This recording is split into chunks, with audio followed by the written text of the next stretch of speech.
So Matt Powell and the guys at NPD have just released their first half athletic footwear and activewear sales data. This gives us a great idea of exactly how sales have been developing over the year thus far, looking at different brands, different silhouettes, and there's been some, as you can imagine, some quite interesting monthly skews because of the lockdown situation that we've been facing. For instance, in March, sales were down 40%. In April, sales were down 50%, and this is due to, this was the early part of lockdown in the US and in the EU, and you were only starting to get things picking up in Asia. Interestingly, in June, though, we've seen quite a nice snapback, and those sales rose 25%. So you had down 40 in March, down 50 in April. In May, there was a slight increase, and then June we saw up 25%. Overall, for the whole half year, the sales were down low teens versus 2019. Now, if we start to sort of drill into some of the detail and scratch the surface a bit, performance shoes had quite an encouraging June. Now, if you think about a recession, you think about running, etc. If people are, it's a recessionary environment, people haven't necessarily got lots of spare cash. One easy way to do it is to go out and run around the streets, and particularly during the lockdown period, we saw lots of people doing exactly that. And in June, we did see a relatively decent performance in that category. A couple of the standout ones, and I've mentioned this in one of my previous videos, is Hoka One One, whose sales were up over 75%, and On Running, whose sales more than doubled from the period last year. Sports slides, again, we've talked about these, whether it's sandals and slides, etc., as people are just sort of sitting at home, if you like, and it's that sort of working from home and you want some comfort level, etc. Sports slides were only down mid-single-digit percent. Now, that you have to weigh two things off against each other here. So people have bought them for working from home, but then also people would have bought them to go away on holiday, and there are less people going away on holiday than we would normally have. But so they were down, but they were only down sort of mid-single-digit percent. If we look at some of the manufacturers now, Nike as a brand, I should say Nike as a brand, down high single digits. Jordan were up low teens, interestingly, and that was due to a larger amount of releases than normal. Converse dropped by 1/3. I guess that's a classic sort of shoe where people will be wearing it that aren't necessarily a sort of a sneakerhead. It's just a going out shoe. It's a sort of shoe that you can wear for lots of different purposes of going out, etc. And obviously quite a few people have not been going out as much as they would have done. So Converse have suffered quite a bit. They're down 1/3. Nike Group as a whole, because obviously that Jordan, Converse are owned by Nike. So if you roll all that into Nike Group, they're down mid-single-digit percent. Some of the other brands, Adidas and New Balance, were both down mid-teens percent. Skechers were down high teens. Under Armour, Saucony and Vans were all down over 20%. And Asics were down in the low teens percentage as well. So quite significant falls across the board. But actually, if you look at some of the granularity there have been some outperformers, and one of those has been the Jordan brand.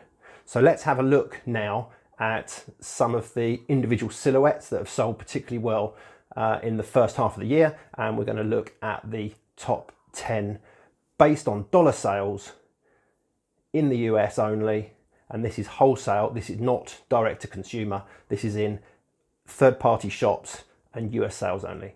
Let's take a look. So onto the top 10, I'm going to whiz through these top 10 fairly quickly. Starting with number 10, we have Nike Air Max 90, 30th anniversary of this silhouette. Very, very, very popular. Nike have been dropping colorways like it's going out of fashion, with some absolutely amazing shoes coming in the year thus far. Unsurprising, totally unsurprising that it's made it into the top 10 this time around. Number 9, Jordan 1 High OG. Unsurprising, this one's in the top 10 as well, after Michael Jordan and the Last Dance Netflix documentary has clearly pushed the hype for this shoe, with Nike being able to release lots of different colorways, again helping that Jordan brand perform year to date as well. Number 8, another Jordan shoe, Jordan 13 Retro. Now the Flint colorway of this, which dropped in May, was the fastest selling StockX shoe in history, with 40,000 pairs changing hands in June alone. So clearly worthy of being in the top 10. In at number 7, we have the Adidas NMD R1, combining those old design concepts with new technologies. It's always sitting in and around the top 10. Clearly a very popular silhouette with Adidas fans. And again, no huge surprises that it's such a good seller and it's made it into the top 10. Number 6, the Nike Air VaporMax Flyknit 3. This is amazing, literally just your Flyknit upper, your Air Max unit. There's not a huge amount else going on here. It's the closest thing you're going to get to sort of running on air. But $200 a pair. These rankings are based on dollar sales. So if you have an expensive shoe, and this is probably one of the more expensive RRPs of the shoes that we're going to talk about in this top 10, you have to sell less shoes because it's such an expensive shoe. So if I now go on to number 5, at the other end of the scale, we have Nike Revolution 5. This is only $65 RRP. So you're going to have to sell 3 and a bit pairs of these shoes to be able to get the dollar value of one sale of the VaporMax Flyknit. Now, the Revolution 5 is an entry-level running shoe. It's very much like the Tangens, the Downshifters, etc., which are your sort of high-volume, low-price, the sort of shoe that someone wants to go in and get a nice comfy shoe to commute in when we're back commuting. And you pop into your Sports Direct and you're picking these things up at sort of 50, 60 pounds a pair. Number 4, Nike Air VaporMax, again, but the VaporMax Plus, another $200 shoe, taking their design cues from jagged palm tree lines and ocean sunsets. And I can think of a few colorways that have dropped in this year or in the last year or so that really do draw on those sort of oceans and sunsets and etc. So, you know, a real classic shoe as well that is definitely deserved to be in the top 10. So now we're going to go into the top 3. So at number 3, we have the Nike Air Max 97, taking its inspiration from the Japan Bullet Train, the first full-length air unit that Nike brought out, and with the layered style of the shoe, loads of scope to mess around with colorways and bring in some 3M reflectiveness in there, etc. as well. A very popular street shoe since its release, and yeah, again, you can't argue with that being in the top 3. Number 2, it's been a popular shoe since it's been released in the last year or so, the Nike Air Max 270. Your large heel bubble, your React midsole at the forefoot. It's a shoe that's sold very, very well in very high volumes. It was the sort of shoe that someone might want as a bit of a cross trainer, someone that wants a little bit more than just sort of a bog standard shoe or one of these sort of entry level running shoes like the Revolution 5, but clearly very, very popular. But there were still a few of them kicking around in the sales bins as well, so there were some bargains to be had around Christmas and afterwards. And at number 1, sorry Adidas fans, you only had one shoe in the top 10 this time around. I don't know if you can guess what this one is. It's an absolute timeless classic. It's a Nike Air Force 1 Low. $90 a shoe, $90 a pair. So these are, you're having to sell at least 2 pairs of these for every VaporMax, and it's still got in at number 1.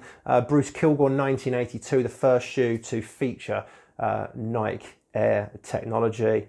You know, Nike have done a fantastic job here of keeping such a timeless classic silhouette and bringing it up to date with technology, with, you know, like the React midsoles, and just some of the way they branded it, some of the changes of the logos, materials, etc. They've managed to have hype versions.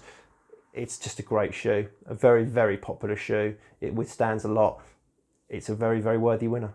I hope you've enjoyed this. I'll see you soon.